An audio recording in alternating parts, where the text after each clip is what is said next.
मधुबन के बाबा, मधुबन के बाबा मुरली वाले, आपका क्या कहना, आपका क्या कहना। ओम शांति।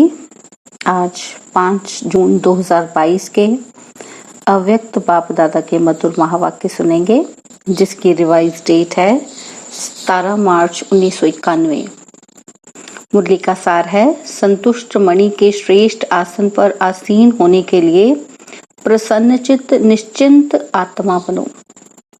तो बहुत ही प्रेम और एकाग्रता से सुनते हैं आज के अव्यक्त महावाक्य। आज बाप दादा अपने चारों ओर की संतुष्ट मणियों को देख रहे हैं। संगम युग है ही संतुष्ट रहने और संतुष्ट बनाने का युग। ब्राह्मण जीवन की विशेषता संतुष्टता है। संतुष्टता ही बड़े ते बड़ा खजाना है। संतुष्टता ही ब्राह्मण जीवन के प्योरिटी की पर्सनैलिटी है। इस पर्सनैलिटी से विशेष आत्मा सहज बन जाते हैं। संतुष्टता की पर्सनैलिटी नहीं तो विशेष आत्मा कहला नहीं सकते हैं। आजकल 2 प्रकार की पर्सनैलिटी गाई जाती है, एक शारीरिक पर्सनैलिटी और दूसरी पोजीशन की पर्सनैलिटी। ब्राह्मण जीवन में जिस ब्राह्मण आत्मा में संतुष्टता की महानता है, उनकी सूरत में, उनके चेहरे में भी संतुष्टता की पर्सनैलिटी दिखाई देती है और श्रेष्ठ स्थिति के पोजीशन की पर्सनैलिटी दिखाई देती है।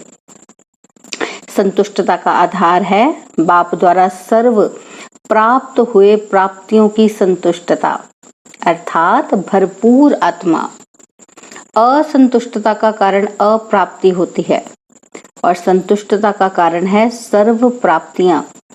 इसलिए बाप दादा ने आप सभी ब्राह्मण बच्चों को ब्राह्मण जन्म होते ही पूरा वर्षा दे दिया ना, या किसी को थोड़ा, किसी को बहुत ज्यादा दिया। बाप दादा सदैव सब बच्चों को यही कहते हैं कि बाप और वर्षे को याद करना है। वर्षा है सर्व प्राप्तियां, इसमें सर्व शक्तियां भी आ जाती, गुण भी आ जाते, ज्ञान भी आ जाता है। सर्व शक्तियां, सर्व गुण और संपूर्ण ज्ञान। सिर्फ ज्ञान नहीं, लेकिन संपूर्ण ज्ञान। सिर्फ शक्तियां और गुण नहीं, लेकिन सर्व गुण और सर्व शक्तियां हैं। तो वर्षा सर्व अर्थात संपन्नता का है, कोई कमी नहीं है।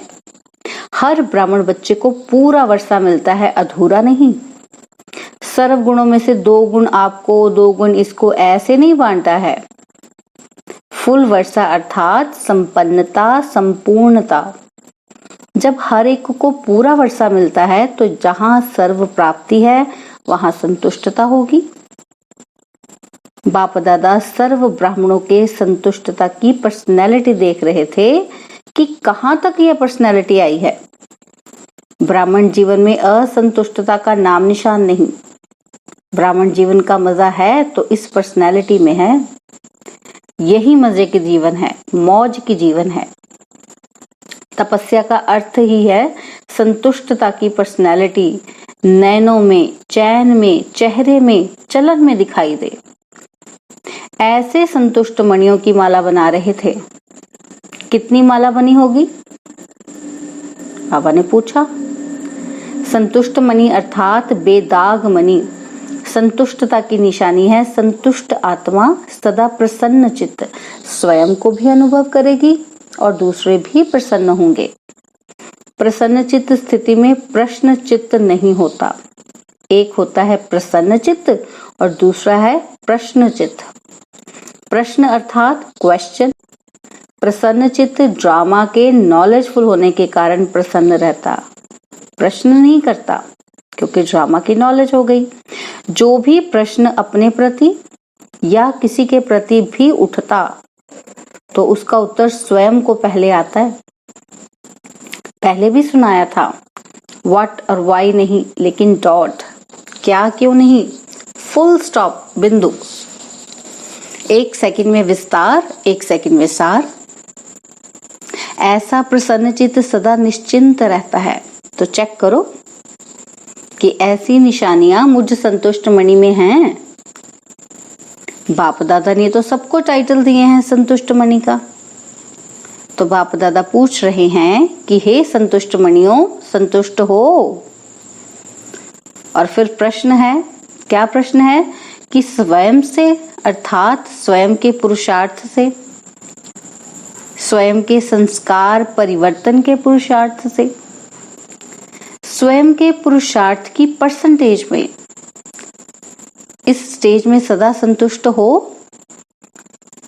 चेक करो अपने आप को, तभी बताएंगे ना हम ये संतुष्ट हैं कि नहीं। बाबा ने तो पूछा है। अच्छा, दूसरा प्रश्न, स्वयं के मनसा, वाचा और कर्म, स्वयं के मनसा, वाचा और कर्म अर्थात संबंध संपर्क द्वारा सेवा में सदा संतुष्ट हो। तीनों ही सेवा, सिर्फ एक सेवा नहीं, तीनों ही सेवा में और सदा संतुष्ट हो। सदा संतुष्ट हो, सोच रहे हैं, अपने को देख रहे हैं कि कहां तक संतुष्ट है। अच्छा, तीसरा प्रश्न कि सर्व आत्माओं के संबंध संपर्क में स्वयं द्वारा व सर्व द्वारा सदा संतुष्ट हो। क्योंकि तपस्या वर्ष में तपस्या का, सफलता का फल यही प्राप्त करना है। क्या फल प्राप्त करना है कि स्वयं में, सेवा में और सर्व में संतुष्टता। 4 घंटा तो योग किया, बहुत अच्छा, और 4 से 8 घंटा तक भी पहुंच जाएंगे, यह भी बहुत अच्छा। योग का सिद्धि स्वरूप हो, योग का सिद्धि स्वरूप हो। योग विधि है, लेकिन इस विधि से सिद्धि क्या मिली? योग लगाना यह विधि है, योग की प्राप्ति यह सिद्धि है। तो जैसे 8 घंटे का लक्ष्य रखा है, तो कम से कम यह 3 प्रकार की संतुष्टता की सिद्धि का स्पष्ट श्रेष्ठ लक्ष्य रखो। कई बच्चे स्वयं को मियां मिट्ठू मुआफिक भी संतुष्ट समझते हैं। ऐसे संतुष्ट नहीं बनना। एक है दिल माने और दूसरा है दिमाग माने। दिमाग से अपने को समझते संतुष्ट हैं ही, क्या परवाह है, हम तो बेपरवाह हैं। तो दिमाग से स्वयं को संतुष्ट समझना ऐसी संतुष्टता नहीं, यथार्थ समझना है। संतुष्टता की निशानियां स्वयं में अनुभव हों, चित्त सदा प्रसन्न हो, पर्सनैलिटी हो, स्वयं की पर्सनैलिटी समझें और दूसरे को नहीं समझे, इसको कहा जाता है मियां मिट्ठू। खुद समझते हैं कि हम हैं, लेकिन दूसरे नहीं समझते कि हम कुछ हैं। तो बाबा कहते ये है मियां मिट्ठू। ऐसे संतुष्ट नहीं, लेकिन यथार्थ अनुभव द्वारा संतुष्ट आत्मा बनो। संतुष्टता अर्थात दिल दिमाग सदा आराम में होंगे, सुख चैन की स्थिति में होंगे, बेचैन नहीं होंगे, सुख चैन होगा। ऐसी संतुष्ट मणियां सदा बाप के मस्तक में मस्तक मणियों समान चमकती हैं। तो स्वयं को चेक करो। संतुष्टता बाप की और सर्व की दुआएं दिलाती है। संतुष्ट आत्मा समय प्रति समय सदा अपने को बाप और सर्व की दुआओं के विमान में उड़ता हुआ अनुभव करेगी। यह दुआएं उनका विमान है। सदा अपने को विमान में उड़ता हुआ अनुभव करेगा। दुआ मांगेगा नहीं, लेकिन दुआएं स्वयं उसके आगे स्वतः ही आएंगी। ऐसे संतुष्ट मणि अर्थात सिद्धि स्वरूप तपस्वी अल्पकाल की सिद्धियां नहीं, यह अविनाशी और रूहानी सिद्धियां हैं। ऐसी संतुष्ट मणियों को देख रहे थे। हर एक अपने आप से पूछे कि मैं कौन। तपस्या वर्ष का उमंग उत्साह तो अच्छा है, हर एक यथाशक्ति कर भी रहे हैं और आगे के लिए भी उत्साह है। यह उत्साह बहुत अच्छा है। अभी तपस्या द्वारा प्राप्तियों को स्वयं अपने जीवन में और सर्व के संबंध संपर्क में प्रत्यक्ष करो। अपने आप में अनुभव करते हो, लेकिन अनुभव को सिर्फ मन बुद्धि से अनुभव किया यहाँ तक नहीं रखो। उनको चलन और चेहरे तक लाओ, संबंध संपर्क तक लाओ। तब पहले स्वयं में प्रत्यक्ष होंगे, फिर संबंध में प्रत्यक्ष होंगे और फिर विश्व की स्टेज पर प्रत्यक्ष होंगे। तब प्रत्यक्षता का नगाड़ा बजेगा। जैसे आपके यादगार शास्त्रों में कहते हैं कि शंकर ने तीसरी आंख खोली और विनाश हो गया, तो शंकर अर्थात अशरीरी तपस्वी रूप विकारों रूपी सांप को गले का हार बना दिया। सदा ऊंची स्थिति और ऊंचे आसनधारी यह तीसरी आंख अर्थात संपूर्णता की आंख, संपन्नता की आंख। जब आप तपस्वी, संपन्न, संपूर्ण स्थिति से विश्व परिवर्तन का संकल्प करेंगे तो यह प्रकृति भी संपूर्ण हलचल की डांस करेगी, उपद्रव मचाने की डांस करेगी। आप अचल होंगे और वह हलचल में होगी, क्योंकि इतने सारे विश्व की सफाई कौन करेगा? मनुष्य आत्माएं कर सकती हैं। यह वायु, धरती, समुद्र, जल, इनकी हलचल ही सफाई करेगी। तो ऐसी संपूर्णता की स्थिति इस तपस्या से बनानी है। प्रकृति भी आपका संकल्प से ऑर्डर तब मानेगी जब पहले आपके स्वयं के सदा के सहयोगी कर्मेंद्रियां, मन, बुद्धि, संस्कार ऑर्डर माने। अगर स्वयं के सदा के सहयोगी ऑर्डर नहीं मानते तो प्रकृति के ऑर्डर मानेगी। इतनी पावरफुल तपस्या की ऊंची स्थिति हो जो सर्व के एक संकल्प एक समय पर उत्पन्न हो, सर्व के सबका एक ही संकल्प और एक ही समय पर हो। सेकंड का संकल्प हो परिवर्तन। कौन सा संकल्प होना चाहिए? परिवर्तन। और प्रकृति हाजिर हो जाए। जैसे विश्व की ब्राह्मण आत्माओं का एक ही टाइम वर्ड पीस का योग करते हो ना, तो सभी का एक समय और एक ही संकल्प यादगार रहता है। ऐसे सर्व के एक संकल्प से प्रकृति हलचल की डांस शुरू कर देगी। इसीलिए कहते ही हो कि स्व परिवर्तन से विश्व परिवर्तन। यह पुरानी दुनिया से नई दुनिया परिवर्तन कैसे होगी? आप सर्व के शक्तिशाली संकल्प से संगठित रूप से सबका एक संकल्प उत्पन्न होगा, तब होगी। तो समझा क्या करना है? तपस्या इसको कहा जाता है। अच्छा, बाप दादा डबल विदेशी बच्चों को देख सदा हर्षित रहते हैं। ऐसे नहीं कि भारतवासियों को देख हर्षित नहीं होते। अभी डबल विदेशियों की टर्न है, इसलिए कहते हैं। भारत पर तो बाप सदा प्रसन्न है, तब तो भारत में आए हैं और आप सबको भी भारतवासी बना दिया है। और इस समय आप सभी विदेशी हो या भारतवासी हो, भारतवासी में भी मधुबनवासी, और मधुबनवासी बनना अच्छा लगता है। तो अभी जल्दी जल्दी सेवा पूरी करो तो मधुबनवासी बन ही जाएंगे। सारे विदेश में संदेश जल्दी जल्दी देकर पूरा करो, फिर यहाँ आएंगे तो फिर भेजेंगे नहीं, जब तक स्थान भी बन जाएंगे। देखो मैदान तो लंबा चौड़ा पड़ा ही है, वहां पहले से प्रबंध कर लेंगे, फिर आपको तकलीफ नहीं होगी। लेकिन जब ऐसा समय आएगा उस समय अपनी अटैची पर भी सो जाएंगे, खटिया नहीं लेंगे। वह समय ही और होगा और यह समय और है। अभी तो सेवा का एक ही समय पर मनसा वाचा कर्मणा इकट्ठा संकल्प हो, तब है सेवा की तीव्र गति। मनसा द्वारा पावरफुल, वाणी द्वारा नॉलेजफुल और संबंध संपर्क अर्थात कर्म द्वारा लवफुल। यह तीनों अनुभूतियां एक ही समय पर इकट्ठी हों, इसको कहा जाता है तीव्र गति की सेवा। अच्छा, तन से ठीक है, मन से ठीक है? बाबा पूछ रहे कि मन से ठीक हैं? फिर भी दूर दूर से आते हैं तो बाप दादा भी दूर से आए हुए बच्चों को देख खुश होते हैं। फिर भी दूर से आने वाले अच्छे हो, क्योंकि विमान में आते हो। जो इस कल्प में पहली बार आए हैं उन्हों को बाप दादा विशेष याद प्यार दे रहे हैं। फिर भी हिम्मत वाले अच्छे हैं। यहाँ से जाते ही टिकट का इकट्ठा करते हैं और आ जाते हैं। यह भी याद की विधि है, जाना है जाना है जाना है, रहता है ना बुद्धि में। यहाँ आते हो तो सोचते हो विदेश जाना है, फिर जाने के साथ आना सोचते हो। ऐसा भी टाइम आना ही है जो गवर्नमेंट भी समझेगी कि आबू की शोभा ये ब्राह्मण आत्माएं ही हैं।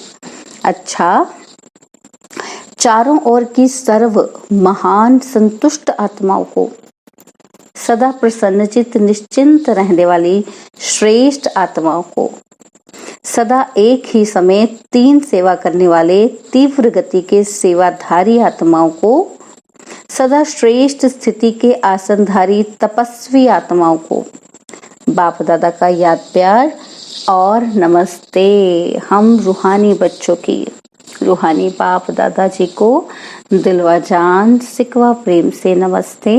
ओम शांति। प्यारे बाबा, मेरे बाबा, मीठे बाबा, शुक्रिया बाबा, शुक्रिया बाबा, शुक्रिया बाबा। पार्टियों के साथ अव्यक्त बाप दादा की मुलाकात। तो बाबा उनको पूछते हैं कि सभी अपने को होली हंस समझते हो? होली हंस का विशेष कर्म क्या है? जो विशेषताएं सुनाई वह प्रैक्टिकल में कर्म में आती हैं, क्योंकि सिवाय आप ब्राह्मणों के होली हंस और कौन हो सकता है। इसलिए फलक से कहो, जैसे बाप सदा ही प्योर है, सदा सर्व शक्तियां कर्म में लाते हैं, ऐसे ही आप होली हंस भी सर्व शक्तियां प्रैक्टिकल में लाने वाले और सदा पवित्र हैं, थे और सदा रहेंगे। तीनों ही काल याद है ना? बाप दादा बच्चों का अनेक बार बजाया हुआ पाठ देख हर्षित होते हैं, इसलिए मुश्किल नहीं लगता है ना? मास्टर सर्वशक्तिवान के आगे कभी मुश्किल शब्द स्वप्न में भी नहीं आ सकता। ब्राह्मणों की डिक्शनरी में मुश्किल अक्षर है? कहाँ, छोटे अक्षरों में तो नहीं है। माया के भी नॉलेजफुल हो गए हो ना?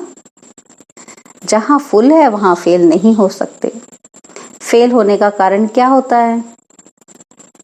जानते हो भी फेल क्यों होते हो? अगर कोई जानता भी हो और फेल भी होता है तो उसे क्या कहेंगे? कोई भी बात होती है तो फेल होने का कारण है कि कोई ना कोई बात फील कर लेते हो। फीलिंग फ्लू हो जाता है, और फ्लू क्या करता है पता है? कमजोर कर देता है। उससे बात छोटी होती है लेकिन बड़ी बन जाती है। तो अभी फुल बनो, फेल नहीं होना है, पास होना है। जो भी बात होती है उसे पास करते चलो तो पास विद ऑनर हो जाएंगे। तो पास करना है, पास होना है और पास रहना है। जब फलक से कहते हो ना कि बाप दादा से जितना मेरा प्यार है उतना किसी और का नहीं है, तो जब प्यार है तो पास रहना है या दूर रहना है? तो पास रहना है और पास होना है। तो यूके वाले तो बाप दादा की सर्व आशाओं को पूर्ण करने वाले हो ना? तो सबसे नंबर 1 बाप की शुभ आशा कौन सी है? खास यूके वालों के लिए कह रहे हैं। बड़े बड़े माइक लाने हैं जो बाप को प्रत्यक्ष करने के निमित्त बने और बाप के नजदीक आए। तो अभी यूके में, अमेरिका में और विदेश के देशों में माइक निकले जरूर हैं, लेकिन एक है सहयोगी और दूसरे हैं सहयोगी समीप वाले। तो ऐसे माइक तैयार करो। वैसे सेवा में वृद्धि अच्छी हो रही है, होती भी रहेगी। अच्छा, रशिया वाले छोटे बच्चे हैं लेकिन लकी हैं। आपका बाप से कितना प्यार है, अच्छा है। बाप दादा भी बच्चों की हिम्मत पर खुश है। अभी मेहनत भूल गई है ना? अच्छा, तो बाबा ने वरदान दिया, हर संकल्प बोल और कर्म द्वारा पुण्य कर्म करने वाले दुआओं के अधिकारी भव। हर संकल्प बोल और कर्म द्वारा पुण्य कर्म करने वाले दुआओं के अधिकारी भव। अपने आप से यह दृढ़ संकल्प करो कि सारे दिन में संकल्प द्वारा, बोल द्वारा, कर्म द्वारा पुण्य आत्मा बन पुण्य ही करेंगे। पुण्य का प्रत्यक्ष फल है हर आत्मा की दुआएं। तो हर संकल्प में, बोल में दुआएं जमा हो। संबंध संपर्क से दिल से सहयोग की शुक्रिया निकले। ऐसे दुआओं के अधिकारी ही विश्व परिवर्तन के निमित्त बनते हैं, उन्हें ही प्राइज मिलती है। स्लोगन है, सदा एक बाप की कंपनी में रहो और बाप को अपना कंपेनियन बनाओ, यही श्रेष्ठता है। सदा एक बाप की कंपनी में रहो और बाप को अपना कंपेनियन बनाओ, यही श्रेष्ठता है। ओम शांति। और अब यह एक बहुत अच्छी वीडियो भी जरूर देखें।